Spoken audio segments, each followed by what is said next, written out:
Tracy, we're at the corner of 6th and Arch. This is kind of the nexus, the heart of where a lot of the federal buildings are, right along Independence Mall. Normally you'd see a handful, 2 or 3 U.S. Marshals kind of walking the property, walking the grounds, making sure everything's secure, seeing a really increased police presence. This is just a couple of what are at least 50 Philadelphia police officers who are now out here because of what happened last night in Washington. Philadelphia's federal courthouse, federal jail, and U.S. Customs House were targeted, tagged, and vandalized as recently as New Year's Eve. The spray paint has been removed and the broken windows fixed, but 7 people stand charged with crimes including arson, conspiracy, and criminal mischief. You're going to see an increased security presence at all federal buildings. J.J. Claver is a retired FBI agent. He spent more than 25 years in the Philadelphia field office. More armed security, uniformed armed security outside patrolling.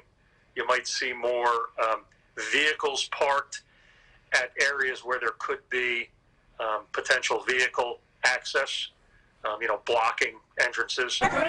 Claver says the Capitol attack has upped the security stakes. The Department of Homeland Security's Federal Protective Service is responsible for securing all U.S. federal buildings, from checking the mail, screening visitors, and stopping threats before they emerge. There is a very bright line between the expression of free speech and committing a crime. And what happened on the Capitol grounds was as much a crime as any of the other protests that turned into violent riots and violent activities that we saw earlier last year. So far, a dozen U.S. attorneys from across the country say they will prosecute people from their jurisdictions who committed crimes in Washington Wednesday.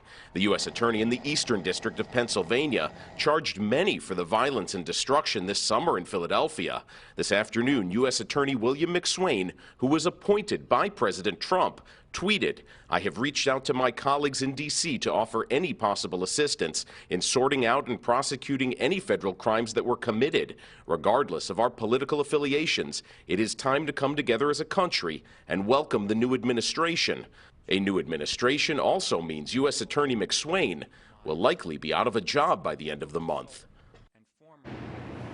And you're taking a live look out in front of the National Constitution Center, where about a dozen Philadelphia police officers are at least staging. They're starting to stage. They've been walking all up and down 6th Street and 5th Street on the other side of the mall as part of a police presence in front of federal buildings. Keep in mind, these federal buildings, they are more than the homes of courthouses and judges, plaintiffs and defendants, the FBI, the ATF, members of Congress. They have offices in these buildings. Another thing to keep in mind, Tracy and Jim, you have the Secret Service, who also has offices here in Philadelphia, and right now the president-elect is in their jurisdiction. They are in charge of Delaware, where Joe Biden gets their protection. So on top of dealing with protecting the next president of the United States, they're also having to deal with increased security needs around these federal buildings, guys. Yeah, Mitch Blacher reporting for us. Mitch, thanks.